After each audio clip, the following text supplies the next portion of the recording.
Tuzamie kaunti nambari 26. Jamii za watu walio na ulemavu katika kaunti ya Trans Nzoia zinalazimika ama zinalalamikia ukosefu wa ajira na kubaguliwa katika nafasi za uongozi, sasa zikitaka kutambulika kikamilifu katika siasa za humu nchini ili kupata sauti ya kutetea maslahi yao. Jamii hizo zikidai kuwa kwa muda mrefu zimekuwa zikipuuzwa na haki zao kukandamizwa, hali ambayo inazidi kuwanyima nafasi ya kuimarika kiuchumi. Evans Jaola anatuarifu zaidi.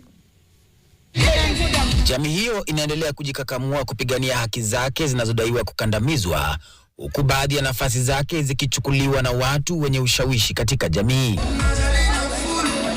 Tunafanywa wanyonge kwa sababu ya ufadhili.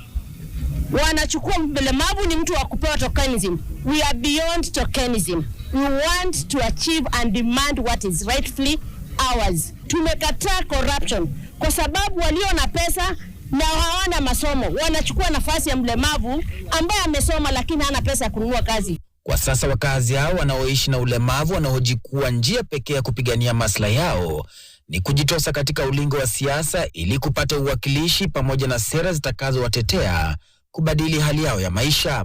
Sisi kama walemavu tusipojitokeza tuende tutafute hizi viti, hii vita hii itakuja tupate penye sisi tuko. Na kwa kweli sisi tukiwa walemavu tumenyanyasika, tumefinyika, tumedhulumiwa, lakini sasa sauti yetu tumeamua kusimama, ambapo hata uchaguzi ambao unakuja hatutabaki nyuma. Wakizungumza mjini Kitale, watu hawa wanaoishi na ulemavu pia wanaitaka usalama kuimarishwa, hasa wakati wa uchaguzi mkuu wa mwaka ujao.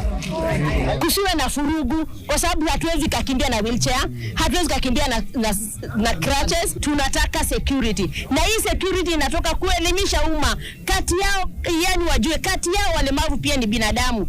Tunaomba tume ya IEBC katika uchaguzi unaokuja kuwe na mkalimani wa lugha za ishara katika kila kituo, na pia vile vile ile kituo cha kupiga kura ambacho si mzuri kwa mtu wa mlemavu, waweke magari yale mabaiskeli ya magurudumu kuhakikisha kwamba mlemavu anaweza kufikia pale na kupiga kura pasipo kusumbukana. Evans Jaola, runinga NTV, mashinani, kaunti ya Trans Nzoia.